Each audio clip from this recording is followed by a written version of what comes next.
Assalamualaikum warahmatullahi wabarakatuh. Bismillahirrahmanirrahim. Alhamdulillahilladzi aujabal amra bil ma'ruf wan nahya 'anil munkar ala kafatil mukallafin al-qadirina bil yad thumma bil lisan thumma bil qalb wa dzalika adhaful iman kama warada an sayyidi waladi adnan.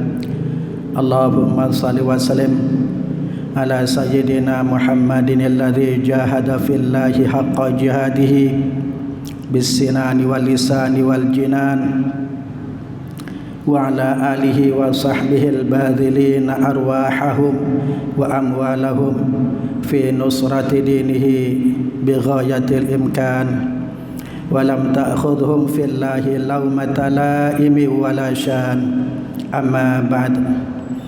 Hadratal muhtaramin, jamaah salatil maghrib dan jamaah pengajian rutin setiap Selasa malam atau malam Rabu yang senantiasa dirahmati dan dimuliakan Allah Subhanahu wa taala. Mudah-mudahan kita senantiasa mendapatkan anugerah keamanan, keselamatan, kebahagiaan dan kemuliaan baik di dunia ini, lebih-lebih di akhirat nanti. Amin, Allahumma amin. Dan mudah-mudahan Allah Subhanahu wa taala berkenan mengampuni segala dosa-dosa kita, baik yang kita sengaja maupun yang tidak kita sengaja.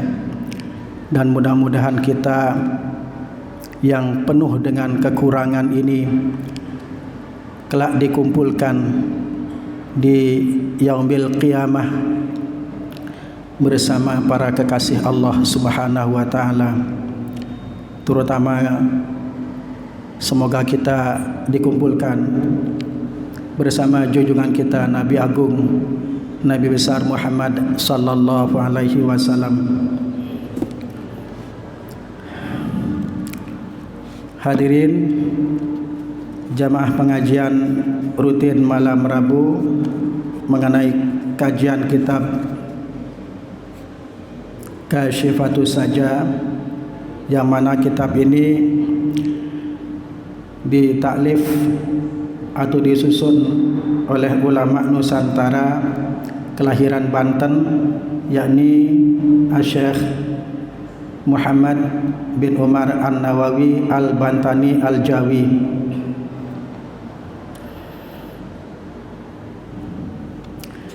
Yang merupakan syarah atau penjelasan dari kitab Matan Safinatun Najah yang ditaklif oleh Syekh Al-Alim Al-Fadil Salim bin Sumair Al-Hadrami rahimahullahu ta'ala, yang kelahiran Hadramaut, Yaman.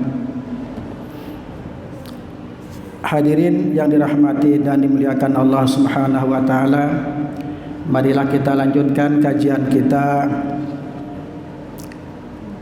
mengenai kitab Kasyifatus Saja, yang insyaallah pada pertemuan Selasa malam Rabu yang lalu kita sudah sampai ke pembahasan syarat orang yang boleh atau berhak mengambil bagian dari zakat.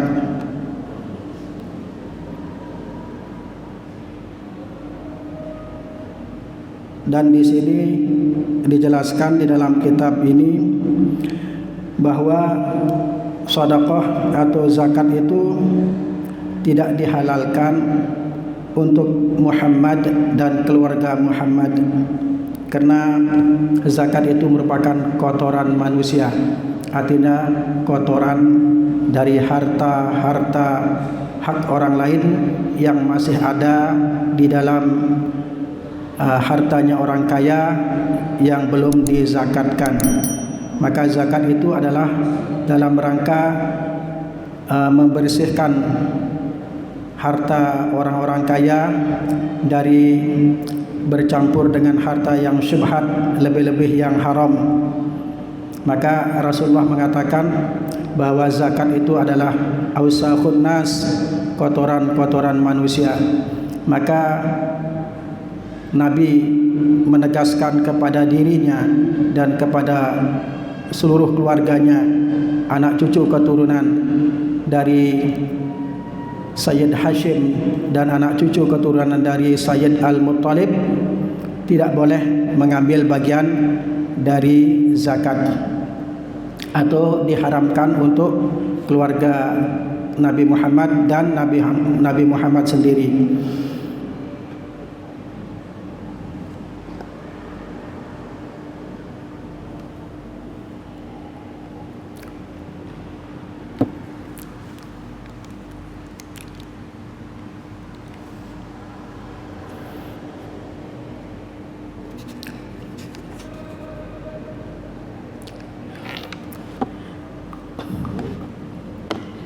Baiklah, kita lanjutkan. Bismillahirrahmanirrahim. Wa nuqila 'anil Ustukhri al-qawlu bi jawazi sarfi zakati ila bani Hashimin wa bani al-Muttalibi inda man'ihim min khumusil khumusi. Dan telah dinukil, wanuqila, dan telah dinukil atau dikutip, anil Ustukhriji, dari Asy-Syaikh Al-Ustukhri, al-qawlu, akan suatu pendapat, bijawazi sarfi zakati, dengan bolehnya memberikan atau menyerahkan zakat ila Bani Hashimin, kepada Bani Hashim, anak cucu keturunan dari Sayyidina Hashim, wa Bani Al-Muttalibi, dan Bani Al-Muttalib, anak cucu dari keturunan Sayyidina Al-Muttalib, inda man'ihim, ketika man'ihim, terhalangnya mereka, min khumusil khumusi, dari bagian khumusul khumus. Yang dimaksud dengan khumusul khumus ini adalah bagian yang semestinya diterima oleh Bani Hashim dan Bani Al-Muttalib, anak cucu keturunan dari Sayyidina Hashim dengan anak cucu keturunan dari Sayyidina Al-Muttalib, yang berupa 4% dari harta ghanimah yang dikelola oleh Baitul Mal. Kalau dalam negara yang berasaskan Islam itu ada Baitul Mal, harta yang khusus dikelola oleh negara, yang mana harta itu berasal dari harta ghanimah. Harta ghanimah ini adalah harta rampasan perang, harta yang diperoleh dari orang-orang kafir ketika kita berperang bersama orang-orang kafir harbi dan mereka kalah. Kemudian harta yang dibawa dalam berperang itu diambil alih oleh pihak muslim, dan harta ini yang dimaksud dengan harta ghanimah. Dan 4% dari harta fai. Jadi harta khumusul khumus itu maksudnya adalah 4% bagian dari ghanimah dan 4% bagian dari harta fai. Harta fai itu adalah harta yang diperoleh oleh suatu negara yang menggunakan asas Islam dari orang-orang kafir selain dari ghanimah. Artinya orang kafir yang bernaung di wilayah negara Islam, maka pemerintah Islam menarik pajak atau upeti kepada orang-orang non-Islam yang hidup di negara Islam. Nah, ini harta yang dimaksud dengan harta fai. Atau menurut sebagian pendapat ulama, harta fai itu juga berupa hartanya orang murtad Karena orang murtad itu ketika dia keluar dari Islam, maka seluruh hartanya itu mauqufun dalam sitaan negara.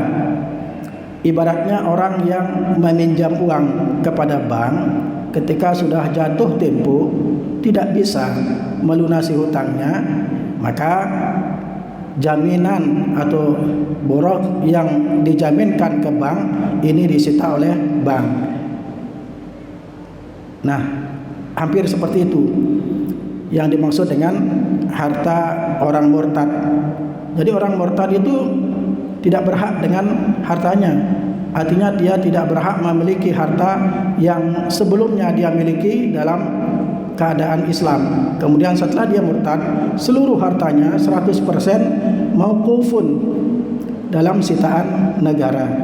Nah, ini juga bisa disebut dengan harta fai menurut sebagian pendapat ulama.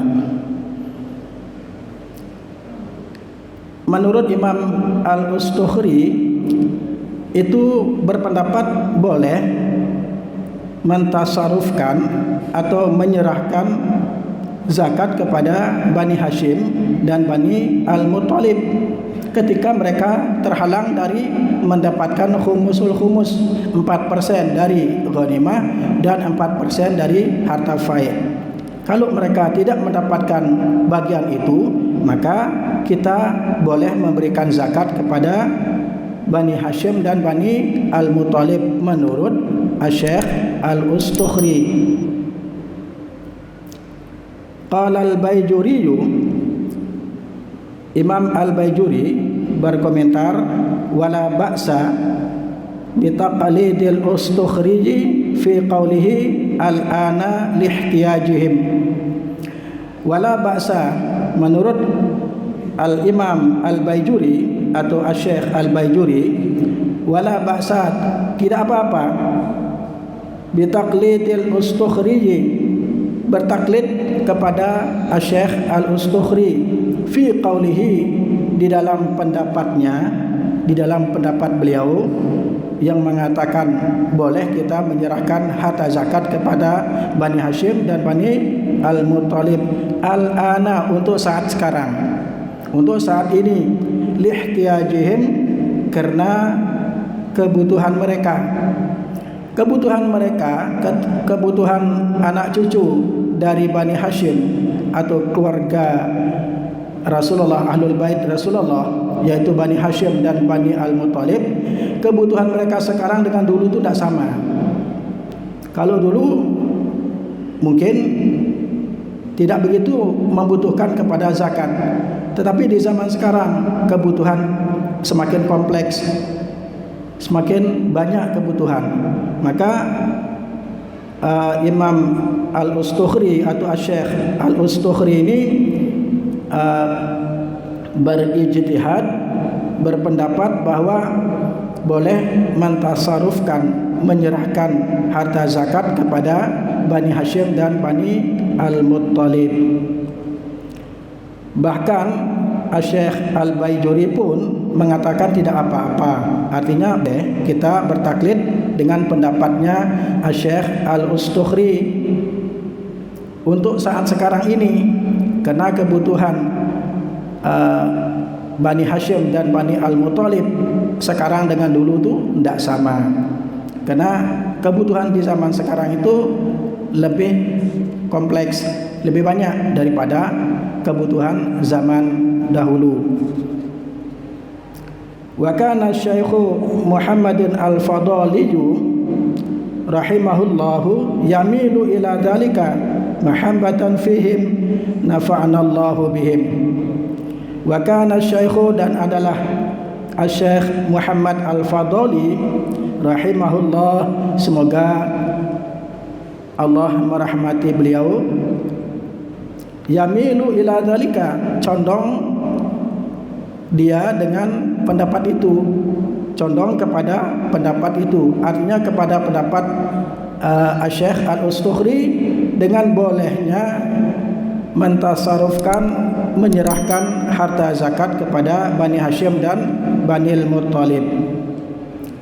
Mahabbatan fihim, Alasannya kenapa Syekh Muhammad Al-Fadhali itu condong kepada pendapatnya Syekh Al-Ustukhri dengan bolehnya menyerahkan harta zakat kepada Bani Hashim dan Bani Al-Muttalib?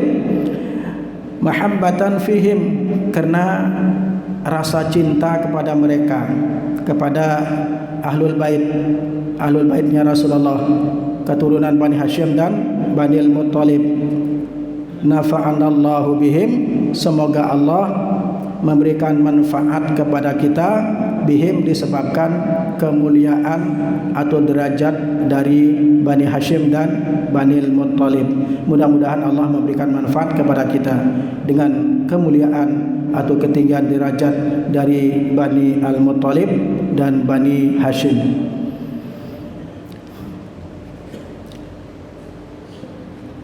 Kemudian selanjutnya warabi'uha, dan bermula yang keempat, adapun yang keempat dari arkanul Islam, dari rukun-rukun Islam, saumu Ramadana, puasa Ramadan. Ini yang keempat. Rukun Islam yang keempat adalah saumu Ramadana, puasa di bulan Ramadan. Ai as-saumu fi Ramadana, berpuasa di bulan Ramadan. Ini istilah ilmu nahwunya, idhofahnya kalimah saumu atau lafaz saumu kepada Ramadana itu artinya idhofah bimakna fi, maka diartikan as-saumu fi Ramadana, berpuasa di bulan Ramadan. Ini disebut idhofah bimakna fi. Ada makna fi di antara lafaz saumu dengan Ramadana.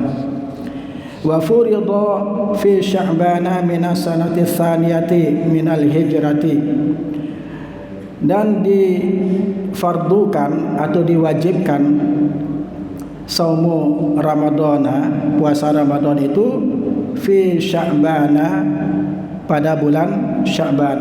Artinya turunnya perintah puasa itu turun pada bulan Sya'ban. Wa furida fi Sya'bana minas sanati tsaniyati, pada tahun yang kedua minal hijrati, dari hijrahnya Nabi Muhammad dari Mekah ke Madinah. Karena tahun hijrah itu dihitung dari awal hijrahnya Nabi Muhammad dari Mekah ke Madinah. Jadi pertama kali Rasulullah berhijrah itu sudah dihitung awal dari mulainya tahun Hijriah. Penentuan tahun Hijriah ini ketika Khalifah Sayyidina Umar bin Khattab. Jadi jasa-jasa Sayyidina Umar ibn Khattab ini banyak. Di antaranya adalah menentukan atau membuat kalender Islam, yaitu menggunakan kalender Hijriah, diawali dari hijrahnya Nabi dari Mekah ke Madinah.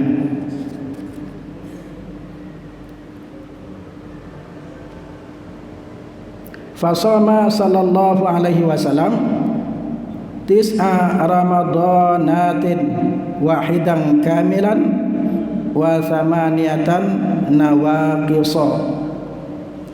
Maka Rasulullah sallallahu alaihi wasallam telah berpuasa tis'a ramadanatin, 9 Ramadan, 9 kali Ramadan selama hidupnya Rasulullah. Ketika perintah puasa itu turun, Rasulullah berpuasa selama 9 kali pada bulan Ramadan. Artinya Rasulullah berpuasa 9 kali dalam bulan Ramadan. Di 9 tahun Rasulullah berpuasa, dapat berpuasa bulan Ramadan. Wahidan kamilan, 1 kali dalam keadaan sempurna. Artinya puasanya Rasulullah yang selama 9 kali itu 1 kali sempurna. Artinya 1 kali sampai hitungan 30 hari.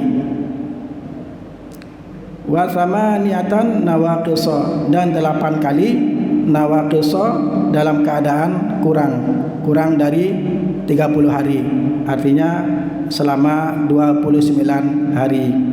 Jadi Rasulullah berpuasa 9 kali Ramadan itu hanya 1 kali Ramadan hitungannya sempurna, yaitu 30 hari, dan 8 kalinya dalam keadaan kurang dari sempurna, artinya kurang dari 30 hari atau hanya 29 hari. Jadi perintah puasa ini turun pada bulan Sya'ban. Nah, ketika masuk bulan Ramadan, Rasulullah bersama para sahabat berpuasa Ramadan. Selama beliau hidup, dari semenjak turunnya perintah puasa di bulan Sya'ban pada tahun kedua Hijriah itu, beliau berpuasa selama 9 kali Ramadan. 1 kali sempurna, yaitu 30 hari, dan 8 kali kurang, artinya kurang dari 30 hari atau 29 hari.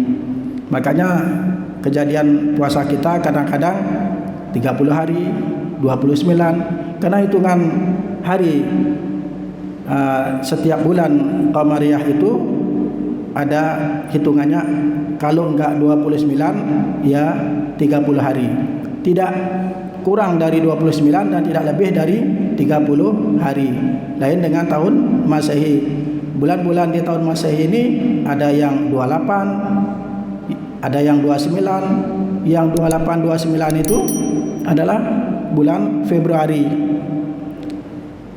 Nah, ketika bulan Februari berumur 29 hari, itu yang dimaksud dengan tahun Kabisat. Terjadinya 4 tahun sekali. Jadi bulan Februari itu hitungan harinya 28 dan 29. 28 3 kali dan 29 1 kali.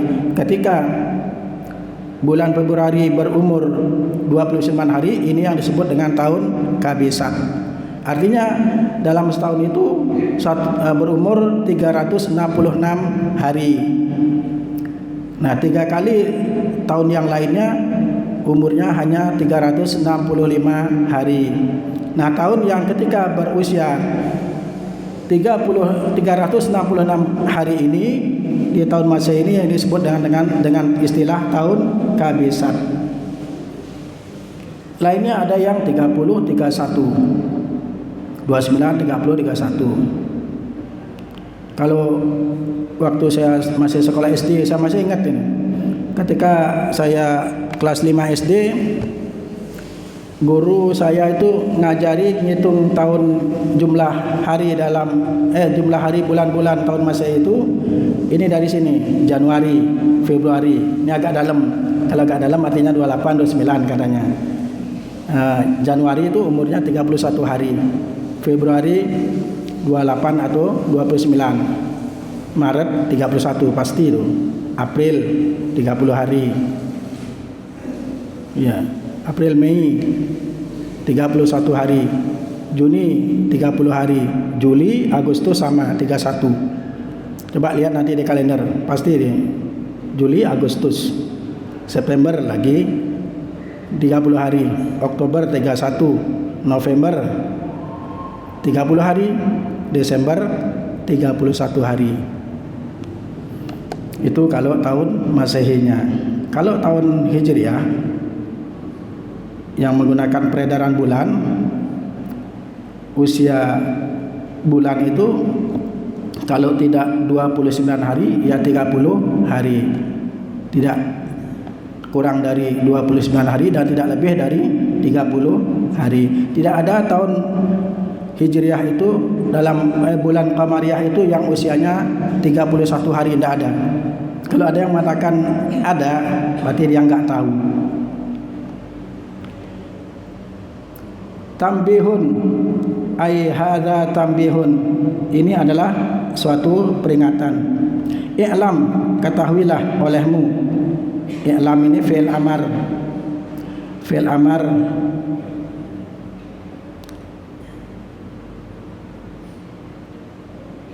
mukhatab atau mukhatab.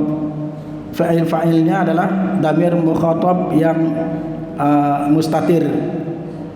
Kalau kita takdirkan yaitu anta. I'lam anta, itu takdirnya. Perkiraan dari damir yang mustatir, damir yang tersimpan. Ada damir yang tersimpan setelah kalimat atau kalimah i'lam, setelah lafaz i'lam. I'lam, ketahuilah olehmu. Ini yang diperintah satu orang. I'lam, ketahuilah olehmu anna.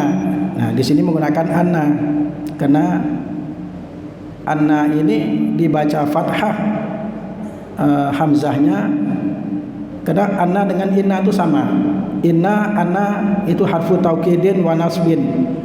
Huruf taukid dan huruf nasab. Huruf taukid artinya huruf yang menguatkan makna kalimat atau menegaskan makna kalimat. Dan harfu nasbin itu maksudnya adalah huruf yang sebagai amil nasab. Artinya menasabkan isim dan merafa'kan khabar. Dia menasabkan isim dan merafa'kan khabar. Itu fungsi atau tugas dari anna. Anna, inna itu sama. Nah, ketika apa kita baca anna dan ketika apa kita baca inna? Di sini contohnya dibaca dengan hamzahnya, dengan fathahnya hamzah, yaitu anna, karena dia jatuh setelah fi'il fa'il. Tiba setelah fi'il fa'il. Maka kalau ada orang baca i'lam inna, itu salah. Karena ada fi'il fa'il sebelumnya. Ada fi'il fa'il. Karena dia menduduki atau menempati tempatnya maf'ulun bih. I'lam anna, ketahuilah olehmu akan sesungguhnya. Ramadana, lafaz Ramadana ghairu munsharifin. Nah, ini berbicara masalah ilmu nahwu ini. I'lam, ketahuilah olehmu anna Ramadana, sesungguhnya lafaz Ramadana ghairu munsharifin. Itu namanya isim ghairu munsharif, isim yang tidak boleh menerima tanwin, artinya isim yang tidak bertanwin. Makanya dibaca Ramadana. Kalau dia marfu, tanda rafa'nya dhammah wahidah, bukan dhammatain tapi dhammah wahidah. Karena dhammatain itu istilah lainnya adalah tanwin. Dhammatain, fathatain, kasratain, istilah lainnya adalah tanwin. Nah, maka dibaca Ramadanu kalau dia dalam keadaan marfu, dalam keadaan dirofakkan. Tanda rofaknya dhammah wahidah, dhammah yang satu, bukan dhammatain. Ramadanu kalau dalam keadaan marfu. Kalau dalam keadaan mansub dan majrur, dalam keadaan nasab dan jar, itu dibaca Ramadana. Ramadana, bukan Ramadanan, tapi Ramadana. Karena dia termasuk isim yang tidak bertanwin. Istilah ilmu nahwunya adalah ghairu munsharif. Isim ghairu munsharif. Kenapa dia isim ghairu munsharif? Lafaz Ramadana ini lil alamiyah, karena dia termasuk isim alam. Isim alam itu adalah nama seseorang atau sesuatu tertentu. Isim alam, isim nama. Ya, Ramadan ya nama bulan. Nama bulan.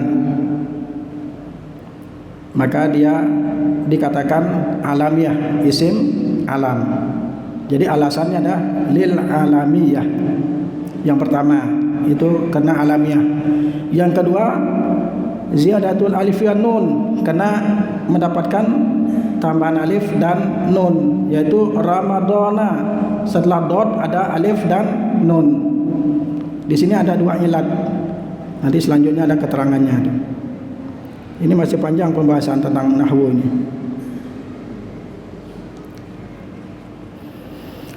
Illa, melainkan atau kecuali in kanal muradu bihi, jika dimaksudkan bihi dengannya, dengan lafaz Ramadana itu, kulla Ramadana, setiap Ramadan. Kalau yang kita maksudkan dengan lafaz Ramadana itu setiap bulan Ramadan, artinya gabungan dari setiap bulan Ramadan yang kita mau sebutkan secara keseluruhan, min ghairi ta'yinin, ya, tanpa menentukan bulan Ramadan secara khusus. Wa idza urida bihi dzalika, dan apabila dimaksudkan dengan lafaz Ramadana dzalika akan hal itu, ya, kita maksudkan setiap Ramadan tanpa kita menentukan Ramadan secara khusus, maka surifa, maka dibaca dengan bertanwin. Surifa, maka ditanwinkan, artinya dibaca dengan tanwin. Ramadanun, kalau kita maksudkan bulan Ramadan yang tidak tentu atau yang tidak kita khususkan. Kita misalnya mau menyebut bulan Ramadan tidak secara khusus, artinya bulan Ramadan entah tahun keberapa atau tahun berapa, hendak kita jelaskan, maka dibaca dengan tanwin. Ramadanun atau Ramadanin, Ramadanan kalau dalam keadaan nasab. Kenapa begitu? Li'annahu nakiratun, karena sesungguhnya lafaz Ramadan dalam keadaan seperti itu, nakiratun adalah isim nakirah. Isim nakirah itu adalah isim, kata benda yang menunjukkan sesuatu secara umum, tidak secara khusus. Wa baqaul alifi wan nuni az-zaidataini, dan masih tetapnya alif dan nun yang ada dalam lafaz Ramadanun, Ramadanan, Ramadanin yang nakirah itu, ya, az-zaidataini yang merupakan tambahan keduanya, la yaqtadi man'ahu minas sarfi, tidak memastikan atau tidak menyebabkan man'ahu terhalangnya lafaz Ramadan minas sarfi dari tanwin. Kama qala asy-Syarqawi, sebagaimana keterangan yang diungkapkan atau diutarakan oleh Asy-Syaikh Asy-Syarqawi. Menurut Asy-Syaikh Asy-Syarqawi, ketika bulan Ramadan dibaca secara nakirah, secara umum, tidak ditentukan bulan Ramadan yang mana, di tahun keberapa, maka menurut beliau dia dalam keadaan nakirah, artinya dibaca dengan bertanwin. Surifa, artinya ditanwinkan.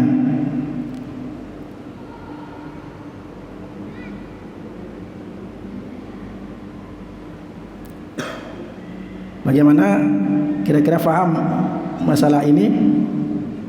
I'lam anna Ramadana ghairu munsarifin ini, ya, mungkin bagi yang belum pernah mempelajarinya akan kesulitan untuk memahami.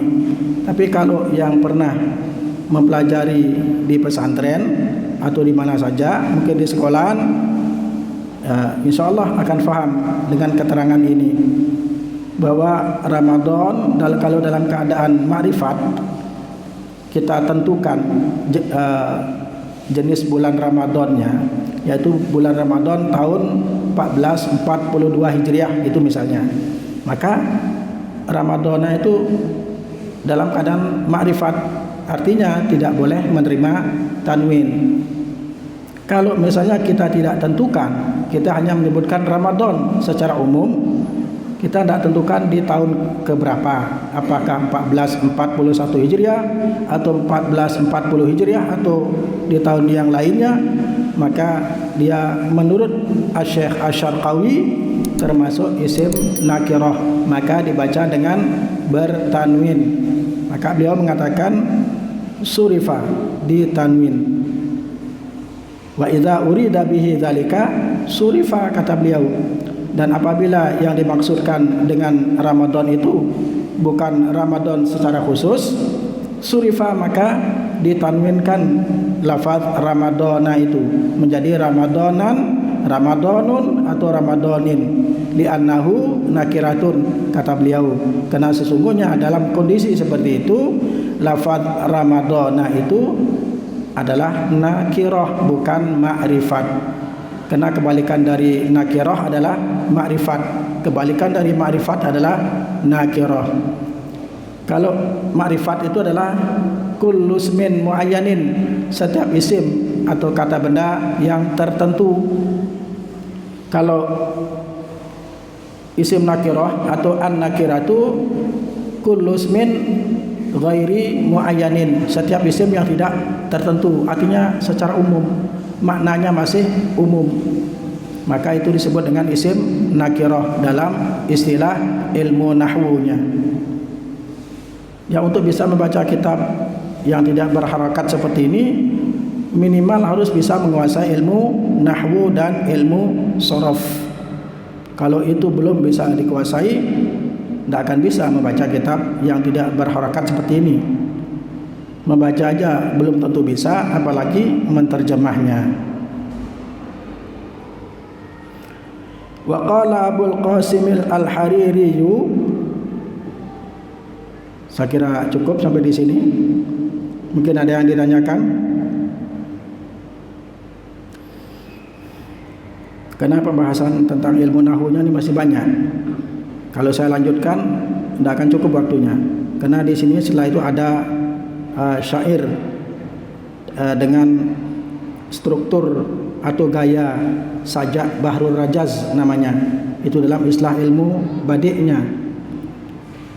Wa qala Abul Qasim al-Hariri fi kitabih Bintul Lailah, nama kitab beliau yang berbicara masalah syair-syair itu namanya Bintul Lailah, Putri Malam. Bagus sekali ya judul kitabnya, Putri Malam, Bintul Lailah. Mim Bahrir Rajaz, ini menggunakan Bahr Rajaz, struktur atau gaya sajak Bahrul Rajaz. Kalau wazannya itu, polanya itu adalah mustafilun, mustafilun, fa'ilu, mustafilun, mustafilun, fa'ilu. Makanya di sini wa minhuma ja'ala fa'lana ala ikhtilafi fa'ihi ahyana. Ya, mudah-mudahan manfaat dan barakah. Al-Fatihah. A'udzubillahi minasyaitonir rajim. Bismillahirrahmanirrahim. Alhamdulillahirabbil alamin. Arrahmanirrahim. Maliki yaumiddin. Iyyaka na'budu wa iyyaka nasta'in. Ihdinas siratal mustaqim. Siratal ladzina an'amta 'alaihim ghairil maghdubi 'alaihim waladdallin. Amin. Subhanakallahumma wa bihamdika asyhadu an la ilaha illa anta astaghfiruka wa atubu ilaik. Subhanakallahumma wa bihamdika asyhadu an la ilaha illa anta astaghfiruka wa atubu ilaik. Subhanakallahumma wa bihamdika asyhadu an la ilaha illa anta astaghfiruka wa atubu ilaik. Akhirul kalam, wallahul muwaffiq ila aqwamit thariq. Wassalamu alaikum warahmatullahi wabarakatuh.